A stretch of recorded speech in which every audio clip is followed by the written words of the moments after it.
Cassidy, who called Dr. Christine a nominee who is pro-worker, pro-family, pro-patient, and in accordance with President Trump's agenda. When confirmed, Dr. Christine would then step into the role that was held by Rachel Levine under the Biden administration. Levine was a biological man posing as a woman who pushed the whole idea of transgender surgeries for children. I'll be back with more Alabama stories after this.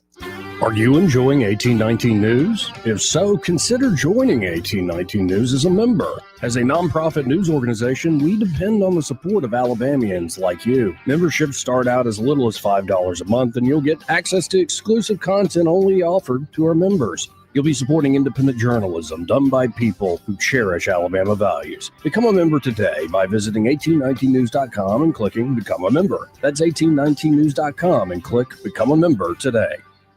The mayor of Montgomery, Stephen Reed, is applauding a decision coming from a federal judge that puts a halt to the Trump administration's plan to close down Job Corps centers. The U.S. Department of Labor made the decision to pull funding for the Job Corps centers. However, the Southern Poverty Law Center filed a lawsuit to stop that effort. A Manhattan-based federal judge ruled that such a program can only be shut down by the entity that created it, which in this case would be Congress. Mayor Reed says the Job Corps Center in Montgomery can now continue to provide training and education to young people who need employment. I'm Andrea Tice. For more news affecting Alabamians, go to 1819news.com. And while you're there, subscribe to the daily newsletter. The views and opinions of the following program are solely those of the host and other contributors. These do not necessarily represent those of Liberty Acquisitions 825, Blue Water Broadcasting, its management, staff, or any advertisers.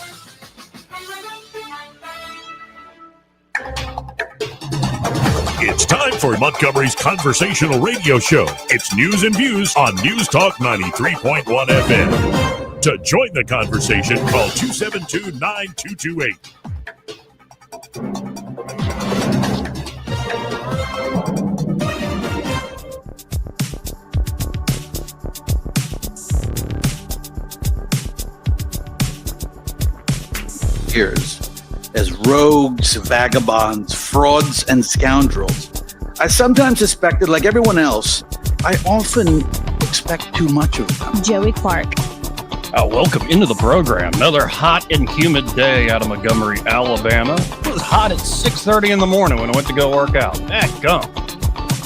But there is plenty of hot items in the news today, and we are welcoming back to the program from vacation, the only Judge Andrew Napolitano to kick off the show. How are you today, Judge? I'm well, Joey. How are you, my dear friend? It's good to be back with you.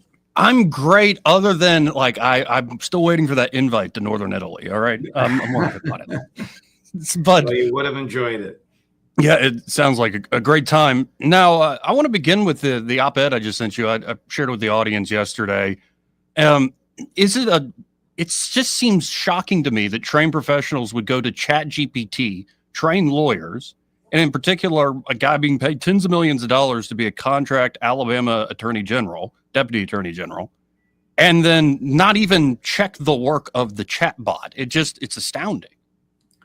You know, this seems to be happening more and more. Lawyers getting lazy and using AI and not even proofreading it. So AI will give you an answer that is probably correct, and then it will just sort of make up the source for the answer. Clark versus Napolitano, 123, Alabama, 567, 2025. And they don't even look and see that this Clark versus Napolitano is a case that doesn't really exist. So, this didn't happen when I was on the bench. AI didn't exist, but I don't blame judges for being furious. This federal judge in Alabama was 100% correct, in my opinion. The feds don't discipline lawyers, states do. And she complained that what this lawyer, this Deputy Attorney General of Alabama, did in her courtroom warranted more than just her public reprimand. I would suspect the licensing officials in Alabama will have something to say about this. Yeah, and on anything high stakes, a person's life is at stake often in a court case, but I think of the financial system, I think of the military application, this stuff, if it's not already being used. How many of these quote unquote AI hallucinations are happening where some people end up dead or lose their livelihood, lose their shirt in terms of financial markets? The Israelis have slaughtered Lebanese based on an AI program called Lavender, which supposedly told them who are the good guys and who are the bad guys. So if a bad guy walks into an apartment building, they destroy the apartment building, forgetting that there are innocent people in there as well, blaming it on AI. So it is being used for the most destructive of purposes. The case that you wrote about was at least benign. Nobody died, although this is, as I understand it, a lawsuit against the Alabama Department of Corrections, not known for its gentle treatment of prisoners. Right. And so it's astounding to me that even folks that should be highly trained, I can see the average human making that shortcut, but you're supposed to be highly trained and paid handsomely for that training and expertise. Right. And it's just a bit shocking. I mean, how much have you used these, whether it's ChatGPT or I tend to use Grok? Have you messed with these at all? No. I Google research, like the year a case was decided or the proper spelling of a person's name in a case, but I haven't used. I'm afraid to use it. I don't even know how to turn it on. Fair enough. So I only have a limited amount of time. My apologies. An on-air hit has quickly snuck up on me. Well, can I ask you real quick about this whole Maxwell offering to testify before Congress and the DOJ meeting with her? I think the DOJ meeting with her has all the earmarks of a bribe. You say what we want, and the president will get you out of jail. And that appearance of impropriety is enough, in my opinion, further to taint Trump. Do I think that Trump was involved with underage girls? Absolutely not, and there's no evidence of it. But his standing by and palling around with Epstein is something that is going to come back to haunt him, and is doing so already. Thank you for your time. I apologize. I have to run, Joey. All the best to you. God bless, Judge. Again, folks, Judge Andrew Napolitano, always appreciate his time. We'll get more time with him another day. But it was fun covering the whole AI case with him. And it is astounding that there are people who are paid handsomely, who supposedly have trained expertise, and even those folks are like, I don't really want to write this brief up. I'll just let the AI do it. And you don't even double check your work. Absolutely astounding. But there's plenty going on in the news, like I said, that's hot, hot, hot today. Of course, you're seeing even Israeli groups now accusing Israel of genocide. Now, I'll be blunt. When I look at it, and I was actually prepared to argue with Judge Knapp about this a little bit today, I tend to look at this as the people of Gaza are pawns, expendable pawns in a hybrid war. So it's not about just the kinetic war, which you could say Israel is winning. I think from the beginning of this, I guess the guy the Israelis have already killed, the mastermind behind it for Hamas, Sinwar, the whole point was to use the people of Gaza as the main shield. But it's more than just, I'm holding a hostage, don't blow up the building where I got hostages. You're talking about the way the tunnel network is set up. The plan was always to do this heinous thing. The action is in the reaction. Get Israel to respond to the heinous attack on October 7th. Put your people in harm's way. And the Israelis have been, well, more than happy to oblige. That said, when I see groups, even including Israeli groups, which is rare, they might be lefties, but they usually, they don't quickly come out with statements like this, like, came out last year. I look online and I'm like, I don't know what to make heads or tails of this. It's tough enough to figure out like the Ukraine-Russia conflict and what's going on there. Trump giving a new deadline of like 10 to 12 days. But there's an added something to the motivation to spin, twist, lie about what's actually going on in that war. So there's propaganda, counter-propaganda. I don't know what to believe. Steve Witkoff, the envoy to the Middle East that was trying to do the negotiations with Hamas, said, well, it looked like, the people I was negotiating with in Doha and Qatar were reasonable enough, but Hamas just wasn't serious. They weren't taking any deal. And again, I believe this is because the goal was always to use the suffering of your own people. I think it's exaggerated, but it's still very real in many cases. To use the suffering, the death of your own people as a means to turn global public opinion against Israel. Now you could say Israel has obliged them again, played right into that strategy. And you could sit here and try to Monday morning quarterback this. But I don't know. Sitting here from this humble perch, people want, take a stand, pick this particular side. I want the killing to stop. I want there to be peace. I think this entire generations of blood hatred built up. It's sadly like we're reading pages from ancient history, if not pages from the Bible. The Old Testament, not the New. And it has to stop somehow. How will it stop? I don't even think Trump knows. I don't think Witkoff knows. I don't even believe a lot of the folks in the Israeli government know. But it's pretty awful, and you're already starting to see the blowback. It's why I brought it up with Philip Insler. There are a lot of people that were ready to go after October 7th saying, yes, of course, Israel has every right to respond to defend themselves. And now that you're several years later, you're starting to see more and more folks who were clearly ready to support Israel's response now wavering as well. Don't get me wrong. There are people out in the streets after October 7th celebrating. The anti-Semitism that's just there, that's dogged, that is built over generations of enmity is undoubtedly real.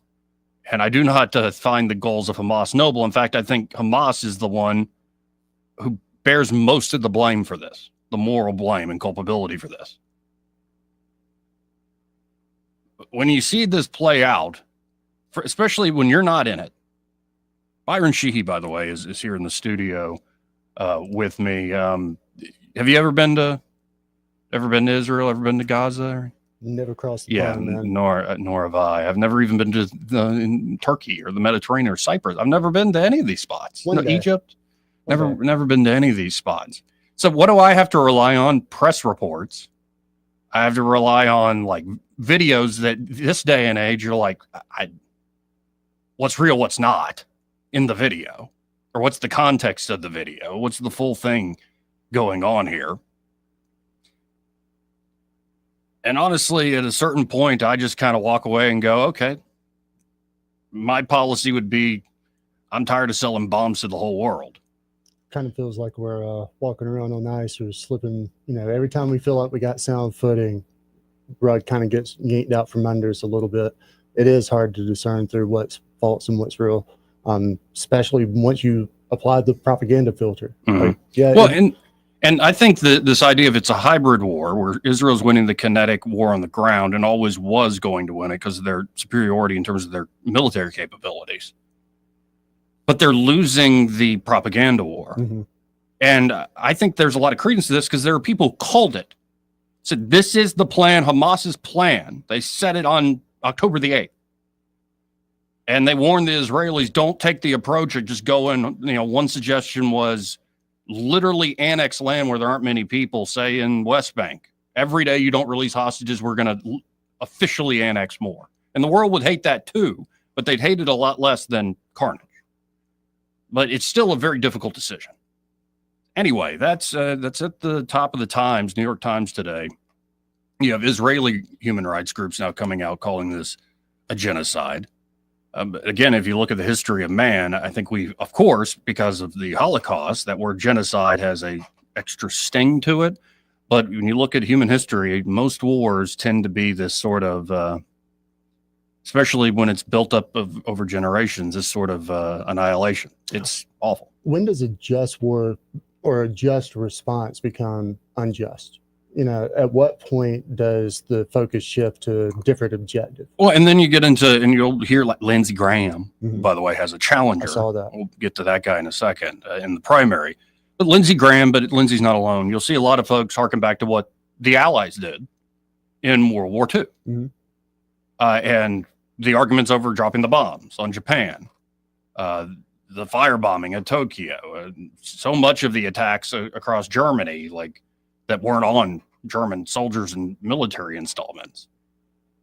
And you say, well, we had to do this to win that existential struggle. And you could say, like, especially if it's somebody who's, sadly, we're losing more and more folks from that generation who actually lived it. But say you're the son of somebody who was about to be sent out on a ship to go invade the island of Japan. And instead, you don't have to go now because Japan surrendered because we dropped the bombs. Are you going to tell that person it was wrong? I mean, the people who win the wars and can kind of write the history can always shift the narrative to make sure the means or the ends justify the means, or means justify the ends. Excuse me. Or no, ends justify the means. Yeah. The means being, destroying a lot and killing a lot of civilians. But that's the other side of this. And my friend Judge Knapp constantly, I think he's called Obama, Bush, Abraham Lincoln. I think he's Teddy Roosevelt, Netanyahu. He's called Trump, a bunch of people war criminals. And I can hear where he's coming from, but I find that's like once you reach a certain threshold in war, trying to create a criminal legal code around it as much as we tried after the Second World War, it seems a little absurd to me. Because it is, Curtis LeMay, I believe, said that if we had lost, they would have hung us as war criminals, and rightfully so. What we did was pretty awful. And you also think about the folks that dropped those bombs. A lot of them ended up drunks. They can still abstractly go, it was justified. We saved millions of American lives, probably. Mm-hmm. But you still did that thing, and you probably aren't sleeping well at night. So it's I think you hit a certain threshold, though, like, oh, that's illegal. And it's like, well, how are you going to enforce the law of war unless you're winning the war? To me, it just doesn't make sense. I mean, war is, I've never been, thank you to all the guys who protect my lazy butt over here. The atrocities and the sins and evils committed, to have a governing principle or acts of conduct seems paradoxical to the nature of war itself. So to me, it seems like a losing effort from the start. I get the sentiment that if we're really going to be ethical in our wars, maybe we should be more rigid and defined with what the objectives actually are. Well, and it goes back, though, to me, like basic Machiavelli. And this would be something somebody like John Adams or Alexander Hamilton at our founding would understand a great deal. To have a republic, to have, say, a self-governing society, sometimes that republic has to be stood up by somebody acting a bit like a dictator. Don't think 20th century Hitler, Mao, Stalin. Think Pericles. Think even Napoleon. It's more like in many ways, George Washington could have been that if he wanted. Mm-hmm. He could have been king if he wanted it. And so to usher in these things, sometimes you have to behave in that way. So then after the order is established and the peace is established, then you can have your republic and your self-government. And then you see it in our history too. Lincoln, you see FDR's powers, especially once the war gets going.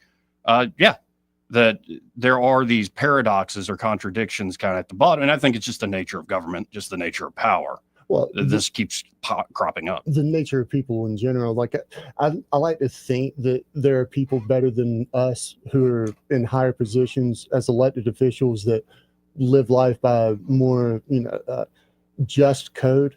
But I think the evidence shows that they're not. They're actually worse than the average person. So that's when I think most people typically kind of start wondering what's really going on.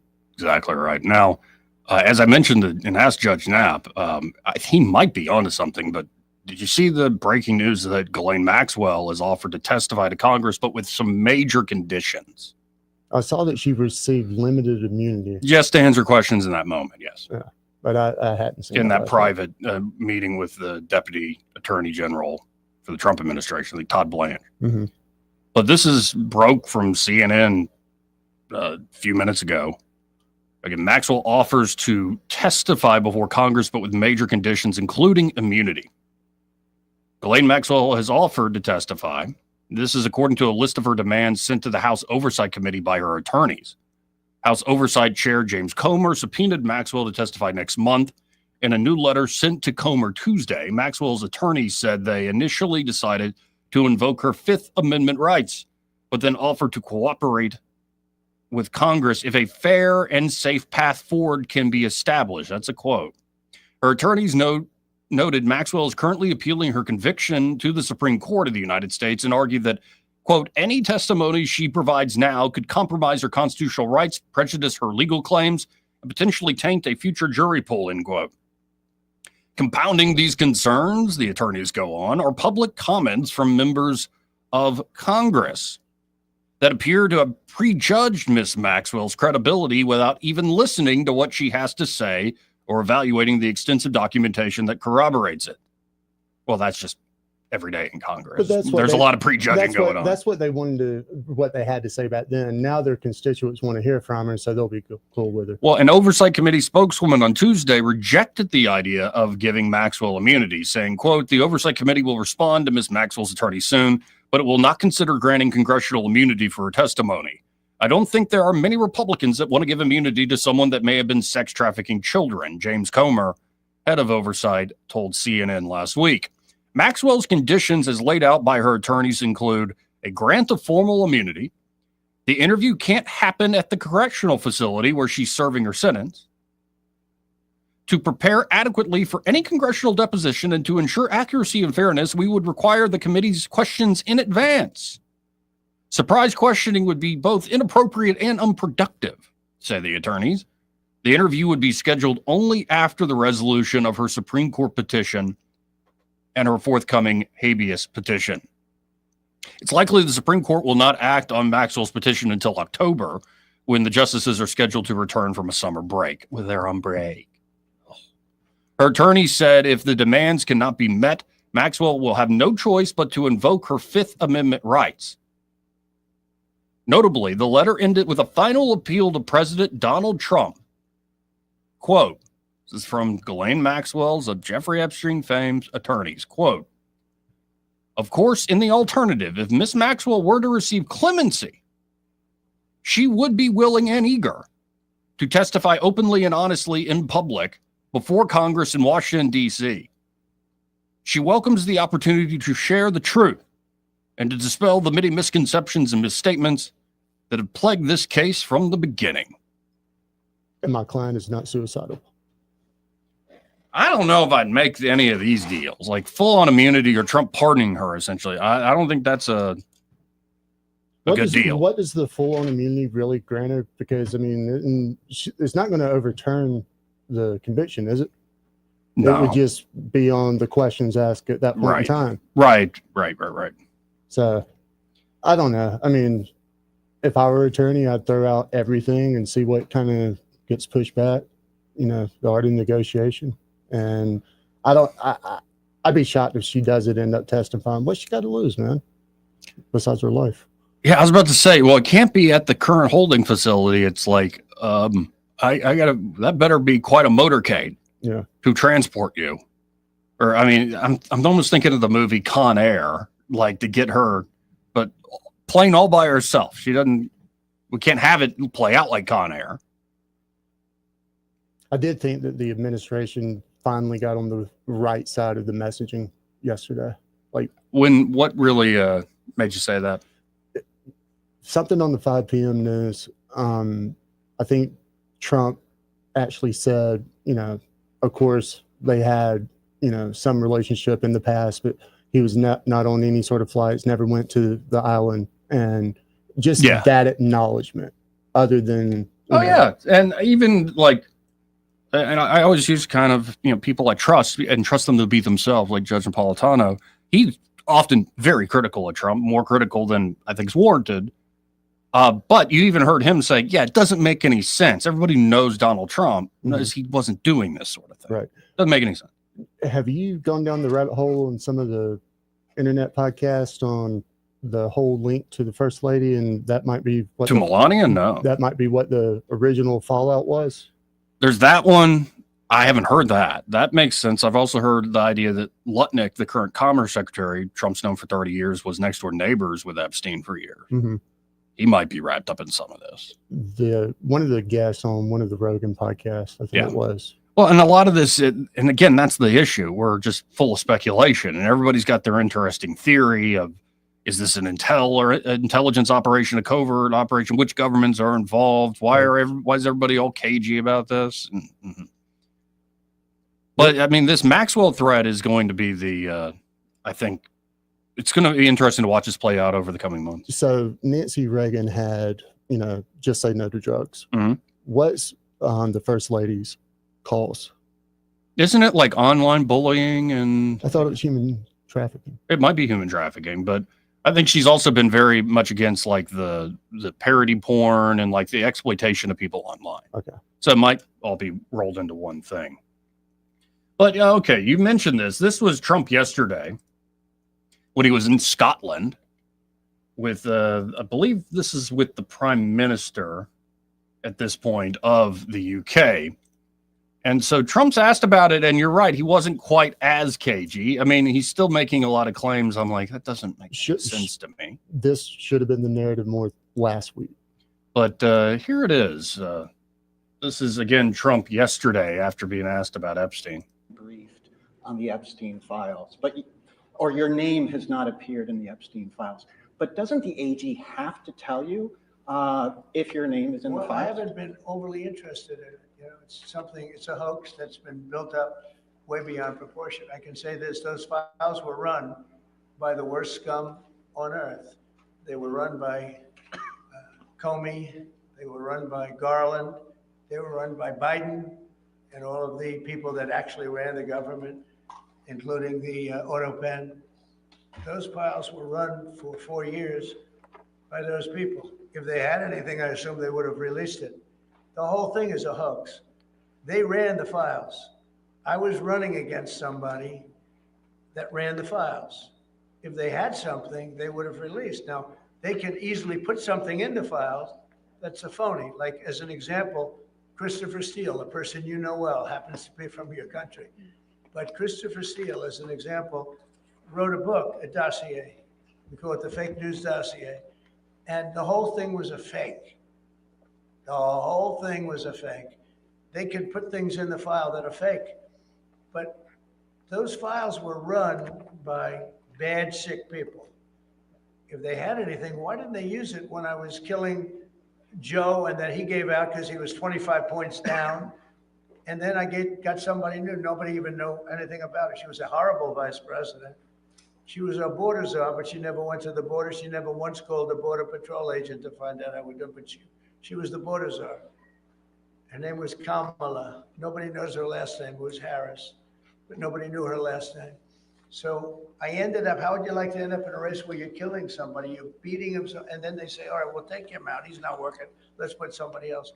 And then she had a 6-week honeymoon. It was amazing. They predicted she will have a 6-week honeymoon, and she did. And then she got slaughtered. Do you feel that? But think of it. Those files were run by these people. They were run by my enemy. If there was anything in there, they would have used them for the election. Do you feel that? That drawing that I think I heard you say something the other day that the drawing that was the subject of the Wall Street Journal report. I don't do drawings. I'm not a drawing person. I don't do drawings. Sometimes if you draw a building and I'll draw 4 lines and a little roof, for a charity or something. But I'm not a drawing person. I don't do drawings of women. That I can tell you. Well, and you also had Michael Cohen, the attorney that was on the outs. He did a recent CNN interview. He's like, in all my time around Mr. Trump, I never saw him doodle. Yeah. So you heard me say, I don't do the drawing. The president doesn't doodle. They say there's a drawing of a woman, and I don't do drawings of women. And also, Epstein was always a very controversial guy. I was at a very high position, pretty much all my life. In all fairness, I've been doing this for a long time. I had the top show on television. I had the #1 bestsellers. I had everything, right? And I was a very successful business guy. He was a very controversial. Who would do a controversial drawing? Now, with that being said, they say there were many letters done by many people, and many big people, big successful people. But I just don't. When you talk about files, I just keep going back, and other people too. Even the enemy says this thing is not correct, because if we had it, we would have used it on the guy.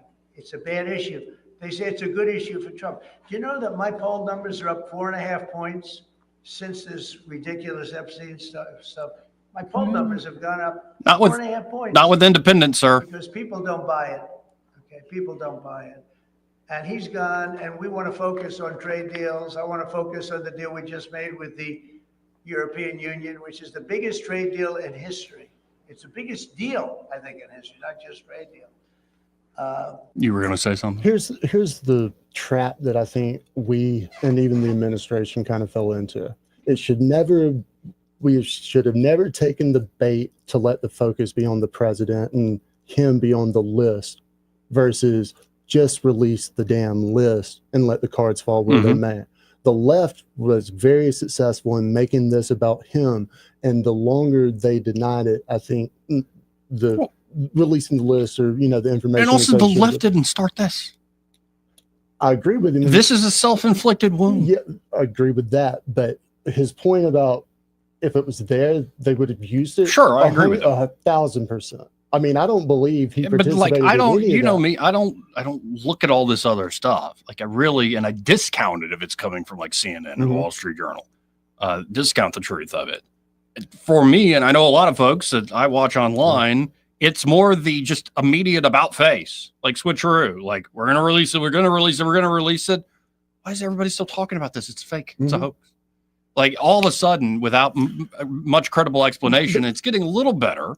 And you're now seeing people realize, well, we can't give up on this. The DOJ going after Maxwell as well as the Congress. Thomas Massey saying we're going to force a vote on the Epstein files after the August recess. The part about being in a report being different than being on the list, I think was kind of lost in the fray, in the messaging, because he understood that just his name being associated with the report would be damning. But they couldn't have anticipated the sort of backlash that came to this. I mean, kudos to the American public for actually holding on to a story for longer than a week. Tip of the cap to us for that. This part of the program brought to you by Bo Goodson and the Goodson Group. And there at the Goodson Group, Bo and his team are ready to help you, whether you're looking to buy or sell your home, your property here in the River Region real estate market. Bo's been working in the area for over half a century now, 50 plus years. A lot of great experience, and he's seen it all, the good, the bad, and the ugly. So if you're looking for an experienced, trusted person and team that can help you, whether you're looking to buy or sell your property or want management services, say you want to convert your home to a rental, great idea in this market, but you can't really do it yourself. You don't have the time nor the inclination.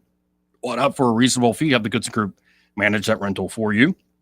And then Bo's experience really comes into play at the Bo Goodson Real Estate School, one of the most highly acclaimed and accredited real estate programs in the state of Alabama, where whether you want to be a more knowledgeable private player in the real estate market or a fully licensed real estate agent, go through the Bo Goodson Real Estate School. It's going to treat you right. You can always learn more at thegoodsongroup.com or give them a call at 551-0225. That's 551-0225. Bo Goodson, the Goodson Group, great sponsor here of the program. Want to carry News Talk in your pocket? Download the News Talk 93.1 app from the App Store. Available on iPhone and Android. Never miss a moment. Download now.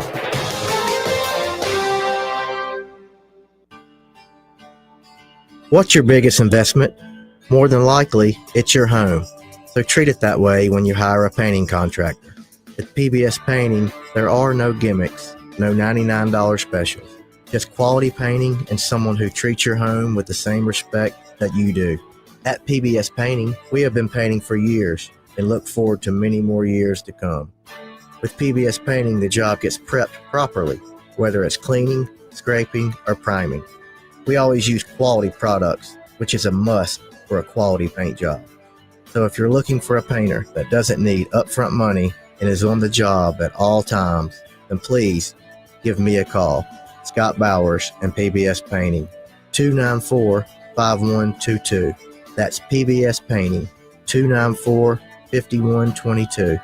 Look at some of our work on Facebook at PBS Painting Montgomery. Let's face it, what our customers say about our business is the most important advertising tool. Here at Adams Drugs, we love our customers. We're here with Al and Amy Steinecker, Adams Drugs customers. Amy, please tell us how easy it was to transfer your prescriptions to Adams Drugs from the big box store. It was one of the easiest things I've ever done. I went into the pharmacy on Bond Road and spoke with the pharmacist and told him we had not been happy where we'd been and would love to transfer our prescriptions. And he said, I'll be happy to call them. And that was that. And now when I call, I just say I need to have a prescription filled. And it's just that simple. Al, what has your customer service been like at Adams Drugs? It's amazing. You walk in, you're not standing in a line. They speak to you, call you by name, and say, what do you need today, Al or Mr. Steinecker? It's wonderful. It doesn't get any better. Please come into any Adams Drugs location and let us earn your business. Visit us at adamsdrugs.net for the location nearest you. Adams Drugs is your independently owned Health Mart pharmacy. Health Mart, taking the time to listen and care. Is foot pain holding you back? Visit the Good Feet store for a free personalized fitting and test walk. Drivers who switch and save with Progressive could save hundreds. With that kind of money, you could go big time on a fancy water bottle with ultra titanium alloy metal. You're not sure why you need all that. I mean, it just holds water. But you're getting it anyway, because if you're hiking near an active volcano and you accidentally drop the bottle into molten lava, your water will still be icy cold. Switch to Progressive and you could save big time for water bottles. Progressive Casualty Insurance Company and affiliates, not available in all states. Potential savings will vary. When you're hiring, have you ever felt like you're missing out on meeting great candidates? Well, they're not hard to find when you go to ZipRecruiter. ZipRecruiter helps 10 million people with their job search every day. People who are actively looking for jobs like yours. So it's easy to find the right person fast. 4 out of 5 employers who post on ZipRecruiter get a quality candidate within the first day. Try ZipRecruiter for free at ZipRecruiter.com/free. That's ZipRecruiter.com/free. Rich Thomas Weather, a service of Riverside Chevrolet Wetumpka. If it's Chevy, it's Riverside. Best price, best selection. Check them out on the web at riversideusa.net. Rich Thomas Weather. Well, hi, everybody. Here we go again. Heat advisory continues in effect today with the high temperature 98 to 100, but the heat index above 107 perhaps. We'll say 105 to 110. So lucky towns may get a cooling shower later on. They will be scattered about today and tonight and tomorrow again, and really for the rest of the week. Mostly in the afternoon and evening hours, and as you know, not every town gets wet. We'll be in the mid-90s on Wednesday, Thursday, Friday, but maybe some weekend relief. Fingers crossed. From the Blue Water Weather Center, this is Rich Thomas. We get Montgomery talking 24 hours a day. The River Region's most trusted voice. News Talk 93.1 FM WACV.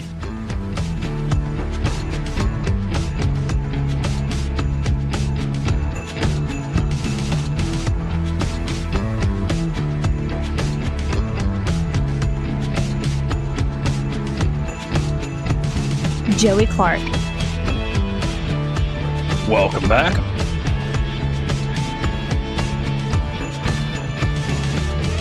In a second, we'll get to the Sydney Sweeney thing. Yeah, I mentioned the ad because a few days back, because it got my attention. Like that close up. I mean, she's got a great butt and wearing those jeans and around a muscle car. But now there are some saying the pun on good jeans is right next door to Nazi propaganda. And how this is a part of the white lash, and this is a part of return of the centering whiteness and all this stuff. And it's like, go away, you nerds. Well, hold on. You're a bunch of creepy, miserable nerds. Admiring the beauty of someone is now next to Nazism? Well, I'm saying Sydney Sweeney has good genes. Okay. Which is, I guess, a pun on she's got good genetics, and then also look at those genes on her body. I couldn't wear a jean jacket that way. I like the way her mama built her, you know? I mean, you can say it a few different ways. Right, but we'll get to that. But it's sort of a ridiculous reaction to the American Eagle ad. But sticking on this Trump response to the whole Epstein thing, it's not just Trump now. You're now starting to see the vice president get in on this. And of course, he's been very vocal for years about the release of this stuff. So he was asked after doing a big speech, I believe, in Canton, Ohio. He was asked about this from a reporter. Let's listen into the vice president's take on the whole Epstein file saga. Hi, Mr. Vice President. Julie Carr-Smythe from the Associated Press. I guess I'm going to be that person. There are some protesters outside accusing the GOP of protecting pedophiles, and we're wondering what you think are the reasons the U.S. government should shield the client list of Epstein from the public, and what you have to say about any relevance to that here today. Well, let me say just a couple of things. First of all, the president has been very clear. We're not shielding anything. The president has directed the attorney general to release all credible information, and frankly, to go and find additional credible information related to the Jeffrey Epstein case. He's been incredibly transparent about that stuff, but some of that stuff takes time. You've got to assemble that stuff. You've got to compile that stuff. You've got to redact some victims' names so that you protect the victims. But the president has been very clear. He wants full transparency. He's asked that from the attorney general, and I know, because I talk to her all the time, the attorney general is hard at work on that issue right now. But I think I got to make an observation that there's an interesting thing about this case that the American media seems to totally ignore. For 4 years, under Joe Biden's Department of Justice, the media didn't give a damn about the Epstein files or about the Epstein case. For literally 20 years, the story about this scumbag, and he is a scumbag pedophile, Jeffrey Epstein, he's dead now, but for 20 years, you had Obama and George W. Bush's Department of Justice go easy on this guy. They didn't fully investigate the case. They didn't show any curiosity about the case. And now Donald J. Trump is asking his Department of Justice to show full transparency. And somehow that's a criticism of Donald J. Trump and not Barack Obama and George W. Bush.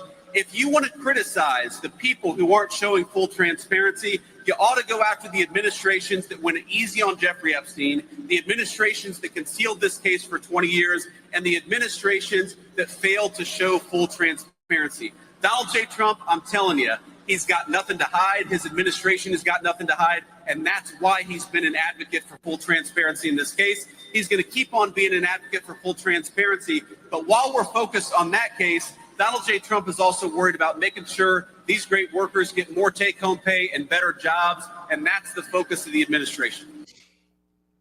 So it has shifted. It's gone from, why y'all talking about this? You're my past supporters. This is a big fake, another hoax, just like Russia, Russia, Russia. And we're going to get Obama and Brennan and Clapper and Comey with the Russia, Russia thing. Thank you, Tulsi.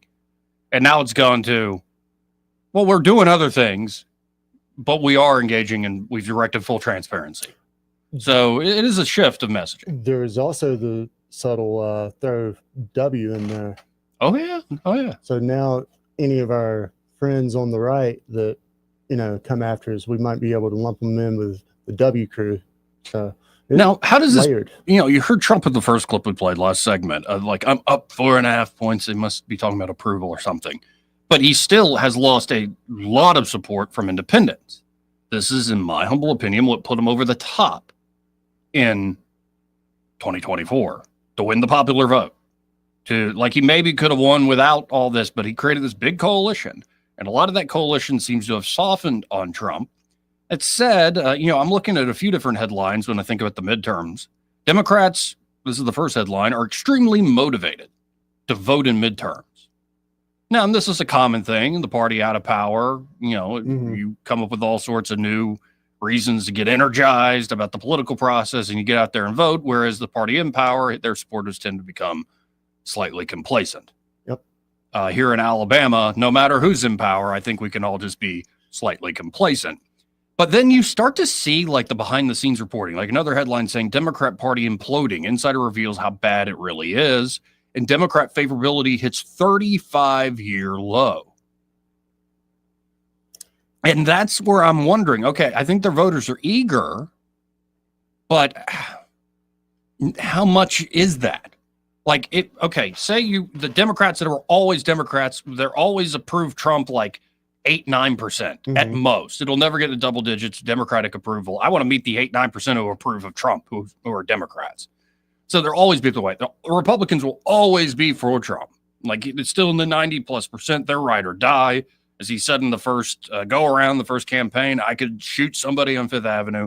I think that's still largely true, and it's only gotten more and more true after, like, he's shot in the ear and he does the fist pump and all sorts of folks sort of fall in love. That's when he So- became untouchable. I think this really is, it's always been, but it's now more exaggerated, a game of where did the independents go? Mhm. And if Trump has had a 17% drop in independents, give or take, that's Gallup. Do they go to the Democrats? I don't think so. No, they disengage. Now, if they participate. Elon Musk is still very serious, forging ahead with his third party. So maybe that's where some of these folks end up. But I think the Democrats, it's beyond, they've got several problems all at once. They don't have a true leader, like a person or persona they can rally around right now and all march behind. It's a big problem. They also, I think, are still creatures of a dying media ecosystem. Mm-hmm. Like they don't know how to effectively engage yet. Maybe some will figure out, but right now they're still relying on the CNNs and the CBSs and the New York Times. And a lot of folks, even if you still read that stuff or watch that direct, you kind of, people are getting wise to it. It is what it is. And look at the ratings. Look at also the changes being made by places like CBS to getting rid of the Late Show. I think this is just the views on hiatus. Like, I think there are a lot of these things that aren't explicitly political, but talk about politics that are more cultural than occasionally talk about politics, where Democrats like live large and have for many generations. They've been the dominant folks in media, whether it's straight up information journalism or Hollywood or TV entertainment, music entertainment. That's been a lib factory. And in a way, we're all libs. I mean, because there's a lot of great movies and a lot of great music, but whatever. But that game has started to change. And I don't know how you reconcile that, how you rectify that in the next year or so, especially if Trump and team start winning back those independents. Be like, yeah, like Elon, we had that falling out, but we can be buddies. I think the biggest threat to the Republican brand moving forward is more unforced errors and what level Musk wants to play at, because the Democrats have become way too progressive for the old 60-year-old labor worker on the docks of Green Bay. Yeah. Like that's the, the old, Democrat who switched over to independents and switched over to Trump. I don't think those people can go back to this new Democrat party. So unless, either people disengaging, all the young bros from the podcast who saw Trump as being different from your normal politician and now maybe appearing like a more traditional politician. And that's the other structural dynamic that has the Democrats in a lot of trouble. As much as, like, I again think this whole Epstein thing is an unforced error. They shot themselves in the foot the way they went about this. They're starting to finally turn it back. But another structural problem for Democrats, because of the work of people, I would say like Charlie Kirk at Turning Point USA and others, and of course Trump himself, is 18 to 29 men. All races is the most Republican cohort in the nation now. Yeah, but something else has happened culturally, because we also saw the biggest spike in people turning back to Christ and going to the church. That too, and mostly young men. Exactly. So obviously there's a correlation, but is there causation? What's the linchpin in this? Was it a cultural thing, or was it the progressives just conflating the man-woman issue and everyone having enough common sense to say, I may not understand everything, but I'm smart enough to know if that's what they believe in, I don't want to have shit to do with it. So I probably can't say that. Yeah, I dumped it. Thanks. 272-922. You just put it so nicely, though. It took me a second. Go ahead. This part of the program, it's not just you and I talking. We're broadcasting here. Like hundreds of folks at that. This part of the program brought to you by Cole Plumbing. And they're at Cole Plumbing. James Cole and the team are ready to help you with any and all of your plumbing issues. Could be an everyday problem like a drippy faucet. It's just drip, drip, drip all the time. A toilet that's just always running, waking you up in the middle of the night. Or the ones that wobble. Oh, yeah. They're not seated well. Yeah, that's no fun. Or could be you got a clogged drain and a little bit of Drano didn't work.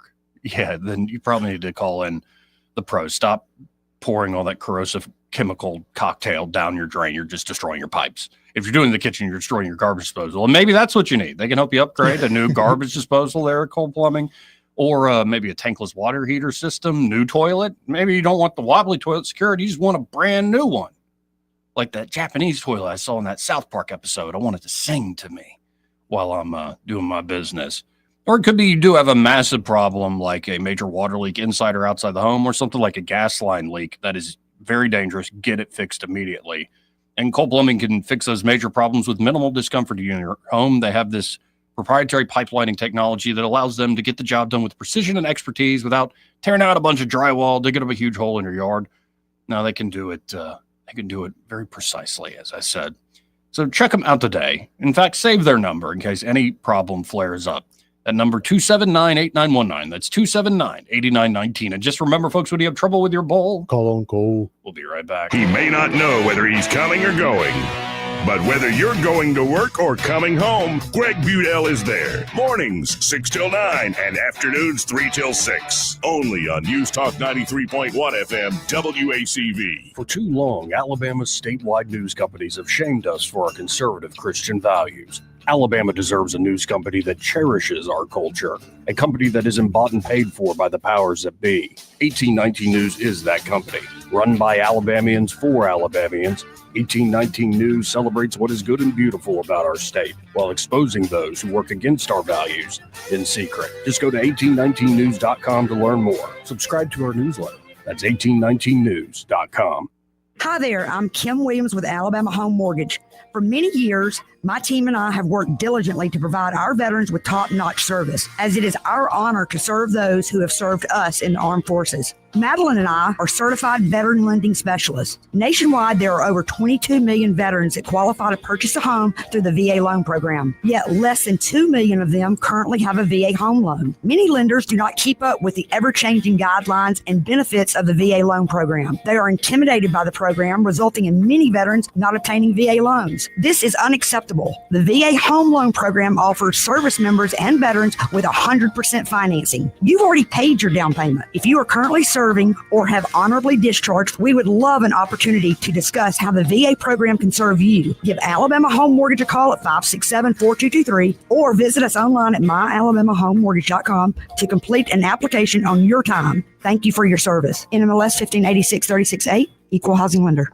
This is David Ernest from the Health and Wealth Show. We like to cut up and have fun, maybe poke a little fun at some politicians, but we don't take ourselves too seriously. One thing we do take seriously is your personal finances and your plans for retirement. You can tell by listening, we're a little different. Yeah, we like to have a good time on the radio, but we're dead serious about your financial future and helping you achieve your goals. At Ernest Financial, we're committed to giving you the attention you need. We don't treat you like a number. You're way more important to us. At Ernest Financial, it's about helping you today and preparing you for tomorrow. People call us who are on the verge of retirement, and they know they need a plan for the future. No matter where you are in life, Ernest Financial will help guide your every step towards retirement. Give us a call and let us show you what our individual customer attention can do for your future. Concerned about your retirement? Call David Ernest toll-free at 833-596-7233. That's 833-596-SAFE.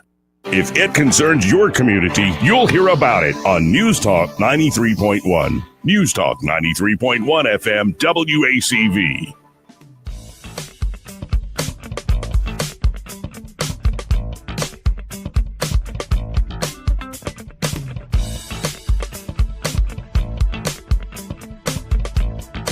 Joey Clark.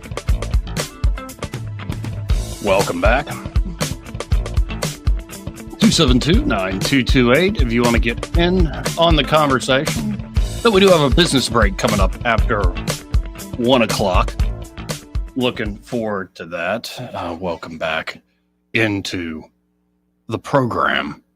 Coming up, we will definitely get into some of the local issues. Cities and counties all over Alabama are clashing over the internet sales tax distribution. And I kind of just want to get rid of it. Like, they all want that money.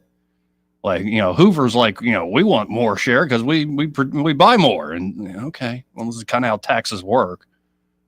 We can definitely look into that. Katie Brett decrying Democrat fear-mongering and dishonesty over Medicaid. She's got a thread to set the record straight. Coach Tuberville pledging to run the state of Alabama like a football coach, saying, quote, I'm going to be the head recruiter, which actually is, I think, the man's main draw from what I've seen of him. Like, that guy, very good at understanding people. I think his leadership style is much more understanding the crux of what somebody wants, and his leadership style seems to be listening more than it is telling. I've just noticed that's how he actually operates, especially when he's not doing an interview and he's not trying to throw bombs politically. He doesn't listen a lot. He asks a lot of questions. Mm-hmm. So I think actually that is a great way to sell himself. And honestly, he should, not in a provocative way, like, crapping on Hey Ivy or anything, but already act like your governor, essentially. And I think that's happening already. I don't think he has to act too hard. I mean, It's pretty much a coordination at this point. And so we'll definitely jump into what Coach is putting down there. Another AI story saying AI models may be secretly learning each other's bad behaviors. Makes sense. Yeah, kind of makes sense to me. I mean, we programmed these things, right? We designed them. They're going to be flawed. Yeah. I mean, our internet's trash. Go to Google, search anything, you get garbage. And if they're just feeding through and it's sort of on a feedback loop, if you will, yeah. I mean, you're going to get some real dunces out there. We also have a challenger guy who, architect behind Project 2025, named Paul Dans, challenging Lindsey Graham. I can't wait for this race. Actually, we've got a clip of him. He's a very effective communicator. So I think if he has the money, that'd be actually a competitive race against Lindsey. I'd love to see it. And Americans flee blue states. $500 billion shift in wealth is stunning analysts. It is kind of remarkable when people vote with their feet. I mean, all those. That's a big deal there. Most of it is flight from not even like inner city stuff. A lot of people are fleeing just bad state government. Yes, absolutely. Again, we have a business break coming up after the top of the hour break. I think it's about the circus outside Eastham Mall. That's what I believe it's about. Come on. There's apparently a traveling circus and rides and fun stuff to do. So we'll be showcasing that in just a moment. First, as part of the program, brought to you by Pest Pro Services. And there at Pest Pro, Ashley and that fantastic team are ready to help you with any and all of your pest control needs. Could be you're just looking for a local, trusted company. And here's the great news. They now have this monthly subscription plan. So it's not a guessing game every time they come out to treat your property. It's actually a fixed price. And it starts with basic pest control. But then you can add to it, say, termite treatment, yearly inspections, year-round protection of termites, fire ants, ticks, fleas, mosquitoes as well. They'll come out, treat the yard, make sure you have no mosquitoes so you can actually enjoy your property. So there's different tiers, but even if you get the full package, like you want Pest Pro to cover everything, it's really like a water bill. It's pretty awesome. You can manage that. Yeah, no, and so it gives you that sort of sense of here's what the regular cause is going to be. We need to do this anyway, especially things like termites that protect the value of the property. And at the end of the day, they're local folks. The money is staying here locally when you work with Pest Pro Services, and they're always giving back to the community. So you can always learn more at ppsriverregion.com or just search for Pest Pro Services on the Book of Faces, or just call them directly at 265-9990. That's 265-9990. When you want to know, call a pro, Pest Pro Services, and be sure to tell Ashley and that great team that Joey, that fellow on the radio, sent you. Broadcasting from the Riverside Chevrolet Master Control Center, this is WACV Cusana, News Talk 93.1 FM. When it's Chevy, it's Riverside. With SRN News, I'm John Scott. New York City Mayor Eric Adams says the gunman who killed 4 people at a Manhattan office building was trying to target the headquarters of the National Football League, but took the wrong elevator. The shooter killed 4 people before taking his own life. The gunman was identified as a Las Vegas resident. Senators are racing the clock to make a dent in both the government funding process and President Trump's backlog of judicial nominees before heading home for August recess.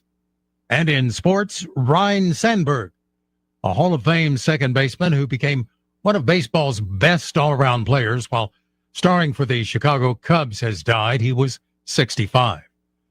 On Wall Street, stocks have moved lower, the Dow dropping 136 points and the NASDAQ Composite down 22. This is SRN News. Most people have no idea there's an invisible gap in their home's protection. This invisible threat is house stealing. Con artists pick a house, they transfer the deed of this house into their name by obtaining the forms, using the fake IDs, and filing the paperwork with proper authorities. Now they own the home. Protect your home from this invisible gap. Check on your home's title right now at HomeTitleLock.com. Be sure to use promo code RADIO and they will send you a complete title scan of your home's title. And your first 30 days of triple lock title protection is free. HomeTitleLock.com. Let's see, if something costs less, but people are happier with it, that sounds like something to look into, and that is MediShare. Maybe you've heard joining MediShare can save families up to $500 a month, and obviously that's a big deal, but they like it too, especially being part of something that reflects their values instead of working against them. So yeah, really, you can save a ton and like it better. Imagine being happy with how you're taking care of your health care. Find out more. Call 833-34-BIBLE. That's 833-34. The Rich Thomas Weather Network, brought to you by Montgomery Paint and Body. From little fender benders to total body repair, MPB will fix it good as new, maybe better. For 4 decades, the Turner family has been getting you back on the road. Call 279-7325. Rich Thomas Weather. Well, hi, everybody. Here we go again. Heat advisory continues in effect today with the high temperature 98 to 100, but the heat index above 107 perhaps. We'll say 105 to 110. So lucky towns may get a cooling shower later on. They will be scattered about today and tonight and tomorrow again, and really for the rest of the week. Mostly in the afternoon and evening hours, and as you know, not every town gets wet. We'll be in the mid-90s on Wednesday, Thursday, Friday, but maybe some weekend relief. Fingers crossed. From the Blue Water Weather Center, this is Rich Thomas. Budget Floors and More has the best prices. Carpet as low as 69 cents per square foot. LVP starting at $1.29 a square foot. Sheet vinyl as low as 65 cents per square foot. And the lowest prices on flooring installation supplies. Budget Floors and More across from Delray Publix. From the Blue Water Broadcasting News Center, here's today's top stories. The pedestrian struck and killed by a car in Montgomery Friday night has been identified. The accident happened around 8 p.m. in the area of Eastern Boulevard at I-85, where 35-year-old Eric Marco Jones was struck by a passenger vehicle. Jones was pronounced dead at the scene. No further information was made available in the ongoing investigation. The trial date has been set for the man charged in the death of Anaya Blanchard. Ibrahim Yazid will stand trial for murder with jury selection set to begin on March 2nd of next year. If convicted, he could face the death penalty. 19-year-old Anaya Blanchard was reported missing in October 2019. A month later, her body was found in Macon County.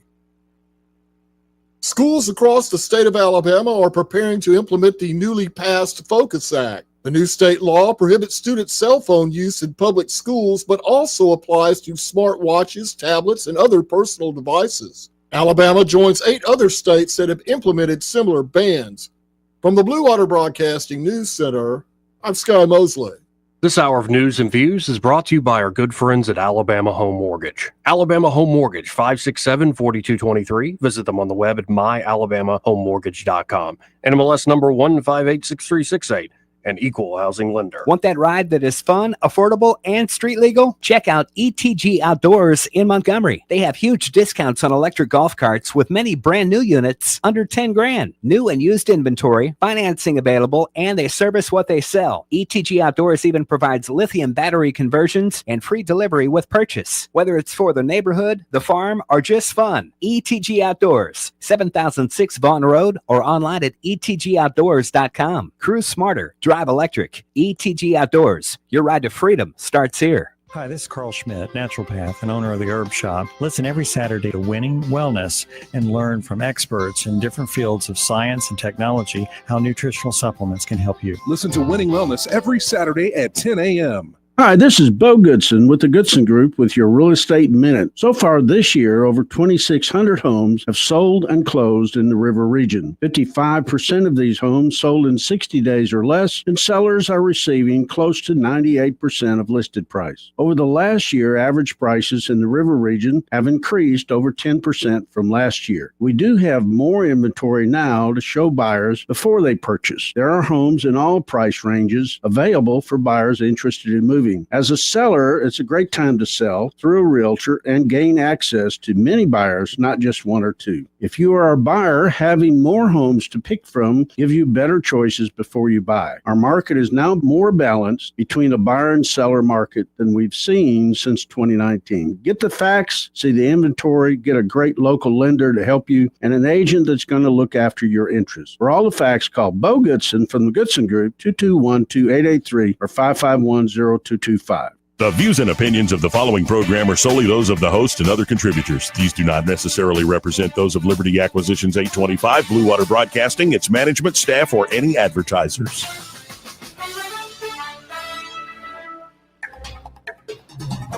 It's time for Montgomery's conversational radio show. It's news and views on News Talk 93.1 FM. To join the conversation, call 272-9228.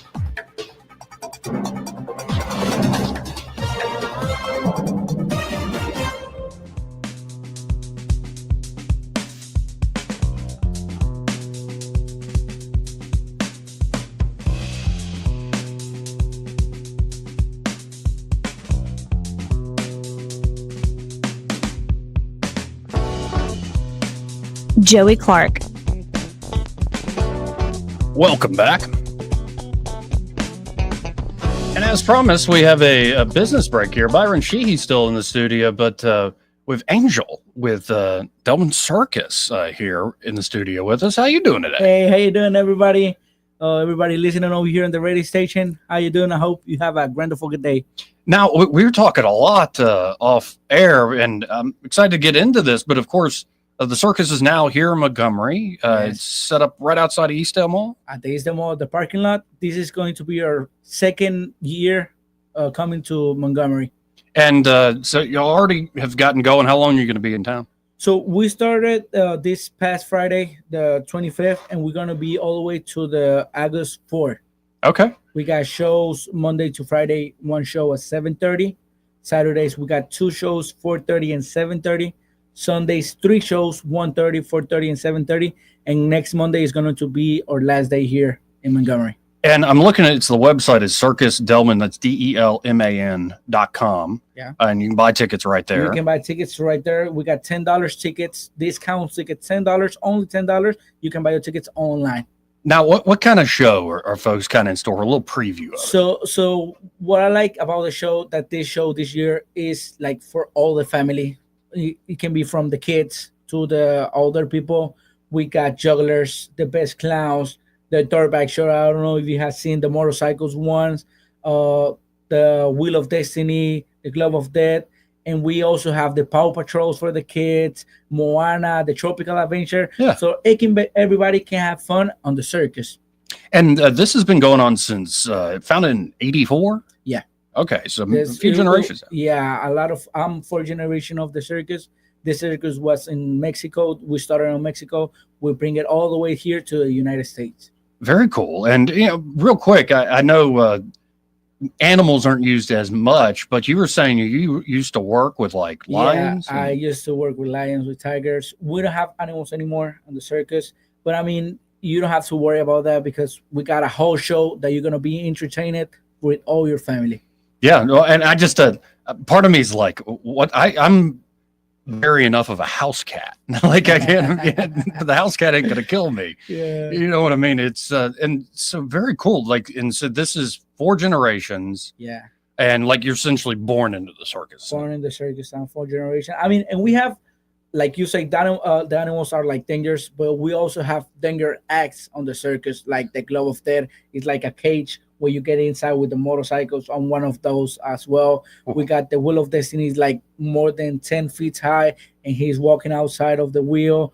A lot of things that are dangerous, and you can get like to see it and be amazed. So like everything. Stunts and really just an incredible show of athleticism. It's not just clowns and things like that. Yeah. I mean, the clowns is a good part of the show because it's a fun thing of the circus, but you also can have fun and watch some really good things on the show. And y'all are traveling all up and down the United States. Yeah, we're traveling all up and down, and we hope that we finish this season on the area of Florida or Atlanta, so we can have fun. Well, again, folks, this is right outside Eastdale Mall off Atlanta Highway. You'll see the big tent. Yeah, this is gonna be our last week over here in Montgomery. Last time that we came, it was 2 years ago. So if you want to come to the show, don't miss it out. We're gonna be here till August 4th. What's the website? The website is domancircus.com. Circus DELMAN.com. And we got $10 tickets with discount for everybody and your family. Well, folks, stop by. Have we missed anything before I let you go? Oh no, I think we didn't miss nothing. Funnel case. Oh yeah, I mean on the circus, it's the part of the show.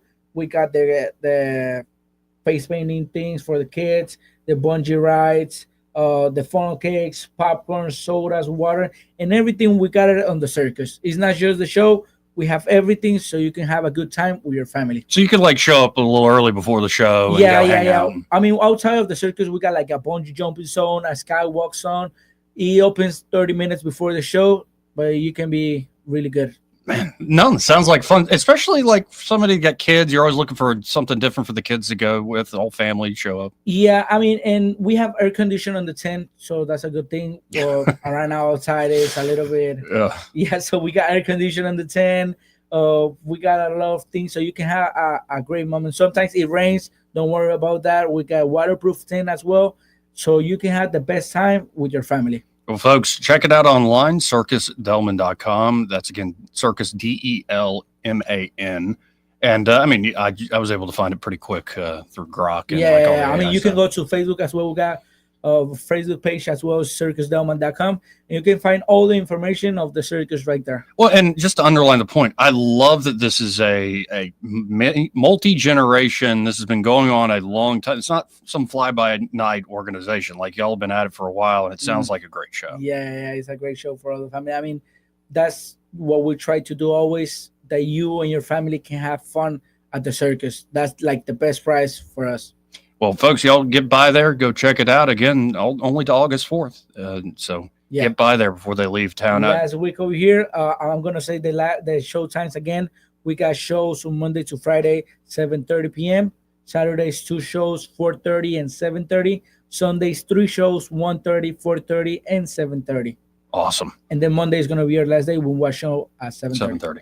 Well, I appreciate it, Angel. Thanks for stopping by, man. Thank you so much for having me here. Folks, y'all get by the circus. Want to carry News Talk in your pocket?